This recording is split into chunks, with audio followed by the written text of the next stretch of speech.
नौजवान था और यतीम भी था। शौक बन गया दीन पढ़ने का। मोहल्लेदार इलाके वाले कहने लगे कहाँ से कमाएगा, ना बाप है, ना माँ है, ना घर है, कहाँ से। हज़रत रूमी कहते हैं नौजवान ने जंगल में झोंपड़ी लगा ली।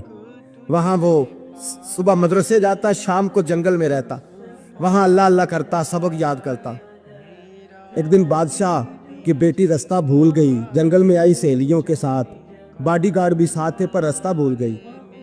खोती खोती शाम हो गई, ऐसी खोई कि जब रात गहरी हो गई तो आके उस नौजवान के पास रुकी और चिल्लाने लगी। शेर के दहाड़ने की आवाज़ आती है, भेड़िए के बोलने की आवाज़ आती है। नौजवान अकेला, सहेलियां बिछड़ गईं, गार्ड बिछड़ गए। कहने लगी मैं परेशान हूँ, मुझे जगह मिल जाएगी। नौजवान कहता मैंने शहजादी देखी और मुझे भी पता था कि घर एक ही है और आग को अंदर से दरवाजा भी बंद करना पड़ता है, जंगल जानवर भी आ जाते। कहते मेरी छोटी सी कुटिया में, झोंपड़ी में वो आई, रो के कहने लगी सहारा कोई नहीं, अगर मैं पीछे निकलूंगी तो भेड़िए खा जाएगा। कहते मैंने उसे जगह दे दी। अकेली औरत, चिराग जल रहा है, सबक याद कर रहा हूँ। मेरे नबी पाक ने फरमाया जहाँ मर्द औरत अकेले हो तीसरा शैतान होता है। और शहजादी, वो बच्चा कहता है सबक याद करता रहा सारी रात। वो बच्ची को कहा सो जा, पर वो कहती है नींद मुझे भी कहाँ आई। ऐसे मौक़ों पर नींद, सारी रात सबक याद करता। थोड़ी थोड़ी देर के बाद चिराग जलता तो उस पर उंगली रखता, हाथ जलता तो पीछे खींच ले, फिर दूसरी उंगली रखता, थोड़ी देर के बाद जलता तो खींच ले, हाथ सारा जल गया।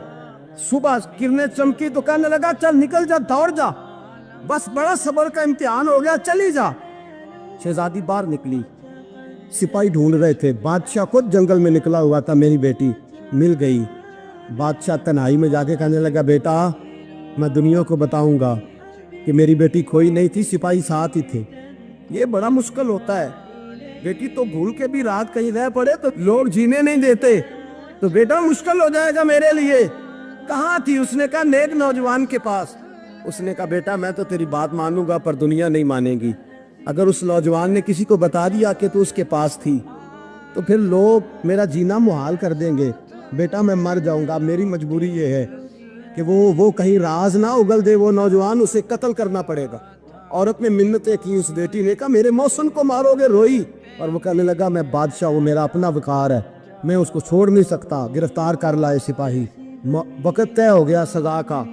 अकेले एक कारकोठरी में रखा गया, जो उसके खास एतबार वाले थे उनकी ड्यूटी लगाई। बादशाह ने बुलाया, पहले बिलम आया। औरत कहने लगी, बेटी कहने लगी एक दफा तो बुलाओ ना, एक सवाल बस पर्दे में रह के पूछना है और फिर जो आपका जी चाहे, मेरे मौसम को मारना तो है, तो मर्जी आपकी। सामने खड़ा किया, नौजवान पर्दे के पीछे, औरत खड़ी हो गई। बादशाह बीच बैठ गया। बीबी कहने लगी सारी रात बेदार मैं भी रही, सोया तू भी नहीं। वो जो तू चिराग के करीब हाथ लगा के जलाता था वो समझ नहीं आई। नौजवान रो पड़ा, कहने लगा क्या करूं, मैंने रसूलुल्लाह का दीन पढ़ा है, क्या करूं, मैंने हुजूर का दीन पढ़ा है। मैंने पढ़ा है कि जानी को सबसे नीचे दोज़ख के सबसे निचले दर्जे में जलाया जाए, उसे जहन्नमियों का पीप और रेशा पिलाया जाए, कंद खिलाया जाए। ये रवायतें पड़ी हुई थी। थोड़ी थोड़ी देर के बाद शैतान मुझे कहता था बदकारी कर ले। मैं अपना हाथ उसी वक्त जब शैतान मशवरा देता तो मैं आग पे करता। मैं कहता अगर ये बर्दाश्त हो गई तो वो भी हो जाएगी। जब हाथ जलता तो मैं समझ जाता नहीं तुझसे तो ये नहीं बर्दाश्त होती तो वो कैसे होगी। फिर मुझे शैतान मशवरा देता कोई देख नहीं रहा तो बुलाने नहीं गया, खुद आई, मैं दूसरी उंगली लगा देता। मैंने हाथ जलाया और मैं समझ गया जब छोटे से चिराग की इतनी सी शम्मा की आग नहीं बर्दाश्त होती तो दोज़ख कैसे बर्दाश्त होगी। कहता मैं बाज आया। बादशाह ने ये कहानी सुनी, लफ्ज सुने तो चीख मार के रोया। कहने लगा तालिब इल्म तू तो मेरे नबी का सच्चा गुलाम है और मेरे रसूल के जो सच्चे गुलाम होते हैं उन्हें फांसियां नहीं दी जाती, उन्हें तख्त पर बिठाया जाता है। अब तुझे सजा नहीं होगी बल्कि मैं अपनी बेटी का निकाह तेरे साथ करूंगा और मेरे बाद इस सल्तनत का बादशाह भी तू ही बनेगा। अब वो नौजवान वहां नारे लगा रहा है, कहता लोगों तुम मुझे कहते थे दीन से क्या मिलता है, दीन से तो अल्लाह तख्त ताज भी अता फरमा देता है। अगर नौजवान शर्मो हया वाले बन के रहे अल्लाह सारी इज्जतें दे देगा।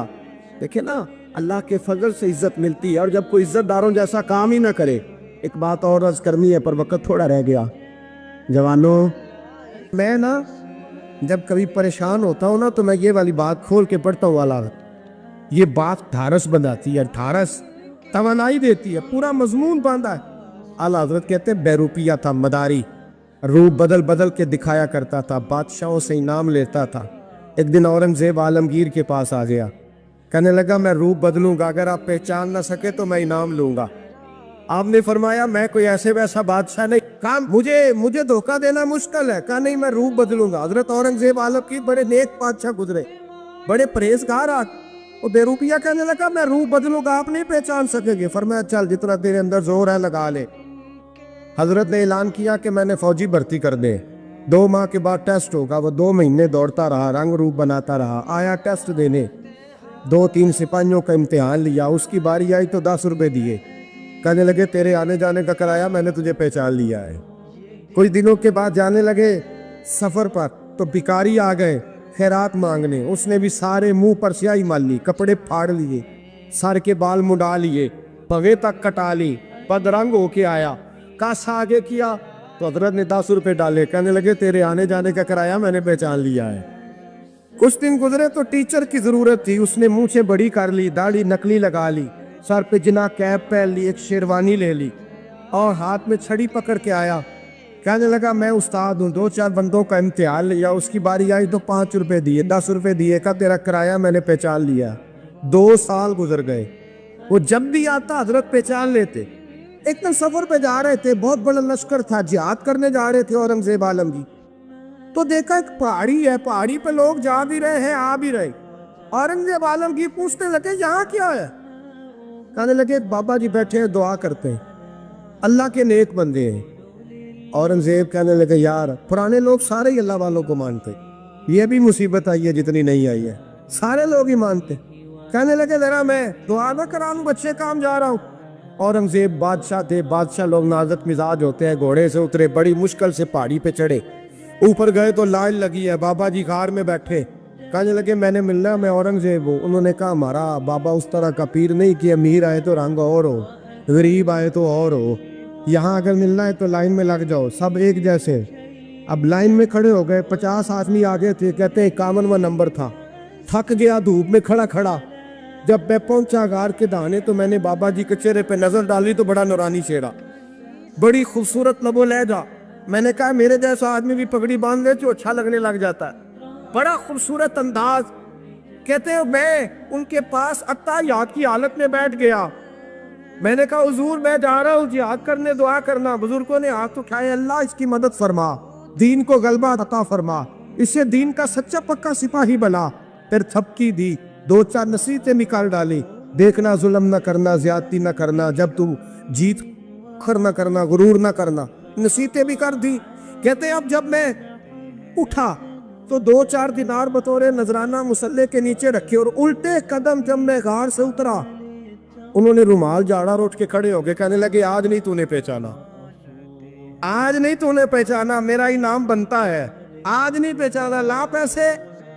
اورنگزیب کہنے لگا یار تو نے حد کر دی, کہاں چڑھا کہاں کھڑا رہا, دھوپ میں تھک گیا, کمال کر دی بھائی تو نے.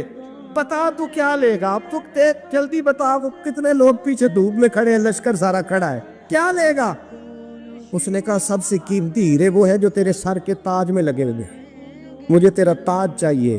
او بھائیو سننا اور یاد رکھنا, میرے اعلیٰ حضرت کہتے ہیں بادشاہ نے سر کے اوپر سے تاج اتارا, بہروپیے کے قدموں میں رکھا اور کہنے لگے یہ لے, اور یہ تو تیرا مانگنے پر میں نے دیا ہے نا, میں واپس آتا ہوں تو آنا میں اپنی مرضی سے بھی تجھے دوں گا.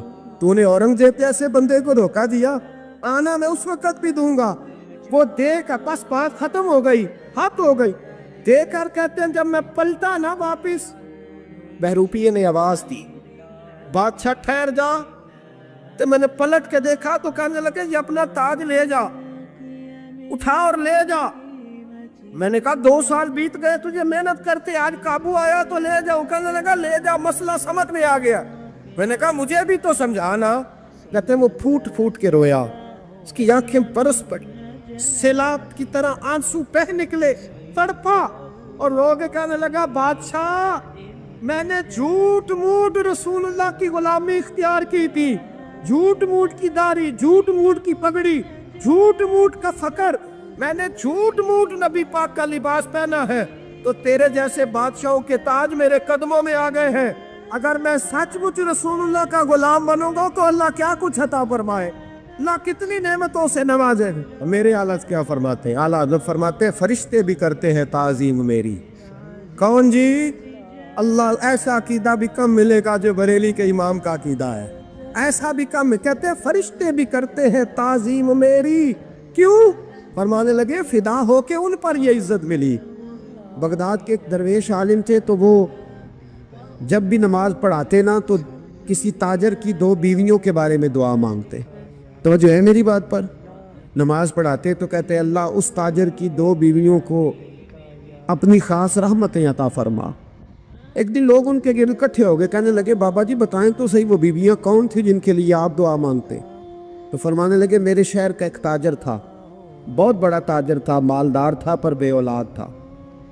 उसे बगदाद से मुल्क के शाम जाना पड़ता था तिजारत करने, और कई कई महीने उसे शाम के मुल्क में रहना पड़ता था। उसने इस तरह किया कि वहाँ भी एक शादी कर ली। तो जो है ना मेरी बात पर, क्या कर लिया उसने? दूसरी शादी करना मर्द के लिए जायज़ है, तीसरी करना भी, चौथी करना भी भैया के वक्त, मगर अगर इंसाफ कर सके तो। अगर चारों में हम ना आधा मसला सुनते हैं और आधा ही बयान करते हैं, अगर इंसाफ ना कर सके फिर उसके लिए 4 जायज़, फिर वो एक ही रखेगा। तो अजीज़ दोस्त, दूसरा निकाह कर लिया, शादी हो गई। अब वो वहाँ कुछ ज़्यादा वक्त गुजारने लगा, मालदार आदमी था, बीवी को मकान भी लेके दे दिया। अब वो देर से आता वापस, और जब आता भी तो उसके वो वाले अंदाज ना होते जो पहले हुआ करते थे। अब बीवी से बड़ा जासूस भी कोई नहीं होता, उसको तो पहले पता चल जाता है कि माजरा क्या है, उसे बड़ी खबर होती है। तो उसने महसूस कर लिया कि बदले बदले से मेरी सरकार नज़र आते। वो कहने लगी अब के जब आता जाता है तो इसके हालात कुछ बदले बदले से हैं, माहौल कुछ और है। उसने एक बूढ़ा आदमी जो उसका अजीज़ भी था और समझदार भी था उसको तैयार किया। कहने लगी अब के जब मुल्क के शाम जाए ना तो इसका पीछा करना और ख़बर करना कि कहाँ रहता है, कहाँ जाता है, क्या करता है। वो बूढ़े बुजुर्ग जो थे वो खातून के कहने पर कुछ उसने किराया भी दिया। वो उस ताजर के पीछे गए और वापस आके ख़बर दी। कहने लगे कि ये तो 2-3 साल बीत गए, इसने वहाँ भी शादी की हुई है, तुझे बताया ही नहीं। बीवी बड़ी समझदार थी, हौसला मंद, ज़ीरत, उसने शोर नहीं मचाया। उसने कहा कि मैं ना अब जब आएगा ना तो तरीके से बात करूँगी और पूछूंगी कि ऐसा क्यों किया। और ये भी उसने आके बताया कि अगर तेरे साथ निकाह के बाद उसे औलाद नहीं मिली तो औलाद वहाँ भी कोई नहीं, कि मुकम्मल तफसीलात। अब जब इस दफ़ा खामद आया तो आते ही वो बीमार हो गया, कमज़ोर होने लगा। अब खातून ने मुनासिब नहीं समझा कि आते ही धड़ाम से मैं उसके सर पर ये छोड़ दूँ कि तूने निकाह किया हुआ है और मुझे बताया नहीं। वो जरा तसल्ली में रही, कुछ वो बीमार था, हौसला रखा, खिदमत करती रही। कुछ दिन गुजरे तो वो ताजर इंतकाल कर गया, फौत हो गया। अब राज खुल न सका, इद्दत गुजारी, और जब सारा माल जमा किया ना तो अशरफियों की बोरियां भर गई। सारा माल उस बीबी का, 4 बोरियों में अशरफियां, 4। यहाँ तो पेट का दोज़ख है, माज़ अल्लाह भरता ही नहीं। हाल में मज़ीद, हाल में मज़ीद। वो जो कहते थे ना कि बस बाहर चला जाऊँ और बाहर मैं कुछ थोड़े से पैसे कमा के 2-3 साल में लौट आऊँगा, फिर यहाँ आके कोई कारोबार करूँगा, वो गए हैं तो वापस नहीं आए। वो जो कहते थे ना बस मैंने इतना सा कारोबार करना है कि मकान बन जाए, उन्होंने 4 मकान भी बना लिए हैं, लेकिन बरेक हल में मज़ीद की दौड़ है। अब 4 बोरियां उस औरत ने छुपाए रखी। कोई बंदा नहीं जानता बगदाद में कि मुल्क के शाम में ताजर की दूसरी बीवी भी है। जब वो फारिग हुई तो उसने उस बूढ़े जासूस को फिर बुलाया और 2 बोरियां ऊंट पे रखी, खुद भी साथ बैठी और मुल्क के शाम गई। अल्लाह अकबर। वो बुजुर्ग कहते हैं मैं ऐसे नहीं दुआ करता। उसको जाके कहने लगी मैं अकेली वारिस नहीं हूँ, आधे की वारिस तू भी है। मैं अकेली वारिस नहीं, ये तक़सीम विरासत है, आधी की वारिस तू भी है। तो रख अपने पैसे, मुझे पता है उसने निकाह किया था पर मुझे बताया नहीं था, तो रख अपने पैसे, मैं तुझे दे रही हूँ, आधे तेरे हैं आधे मेरे हैं। उसने नज़र उठाई तो रो पड़ी, कहने लगी नहीं अब ये सारे तेरे ही हैं। अगर तू अल्लाह से डरती है तो मैं भी रब से डरती हूँ, अगर तू मुस्तफ़ा करीम का कलमा पढ़ती है तो मैं भी उसी नबी की मानने वाली हूँ। कहा बात क्या है, मेरा क्यों है सारा? तो वो खातून कहने लगी वो 2 साल 3 साल से मेरे साथ निकाह था और उसने बताया था मुझे कि मेरी बीवी भी है, और मैं गरीब थी तो मेरे वालिदैन को भी बताया था कि मेरी दूसरी शादी है। ये मकान उसने मुझे लेके दिया था, मेरे तमाम अखराजात वो पूरे करता था, नानो नफका का ख्याल रखता था। लेकिन अब के जब वो आया तो वो बीमार था। उसने मुझे बताया कि मुझे तबीब ने बताया है कि मैं शदीद बीमार हूँ, शायद बच ना सकूँ। तो कहने लगी वो मुझे कई लाख रुपए भी दे गया और जाते दफ़ा मुझे तलाक भी दे गया, फारिग कर गया। कहने लगा तू जहाँ चाहे मेरे बाद निकाह कर सकती है। और कहने लगा मैं चाहता था पहली बीवी को बता दूँ, मौका नहीं बना और उसका दिल ना टूटे, बता नहीं पाया, लिहाजा वो मुझे ढेर सारे पैसे दे चुका है, सारा मेरा हिस्सा मुझे पहले से दे चुका है। मेरी बहन अब ये 4 बोरियों में से 2 मेरी नहीं बल्कि 4 की 4 ही तेरी है, तू ही इसकी हकदार है। तो बुजुर्ग कहते हैं मुझे बताओ जिनके अंदर इस किस्म के तकवे की झलक हो उनके लिए हर नमाज के बाद दुआ मांगनी चाहिए कि नहीं मांगनी चाहिए? लब पर नाते पाक का नगमा कल भी था और आज भी है, मेरे नबी से मेरा रिश्ता कल भी था और आज भी है, और किसी जानिब क्यों जाए और किसी को क्यों देखे, अपना सब कुछ गुंबद हज़रा कल भी था और आज भी है, लब पर नाते पाक का नगमा। बस तो कैसे हो सकता है जिसको हक़ ने बुलंद किया, दोनों जहां हैं उनका चर्चा कल भी था और आज भी है, बतला दो गुस्ता है नबी को, गैरत मुस्लिम जिंदा है, बतला दो गुस्ता है नबी को, गैरत मुस्लिम जिंदा है, दीन पे मरने का जज्बा कल भी था और आज भी है, मेरे नबी से मेरा रिश्ता कल भी था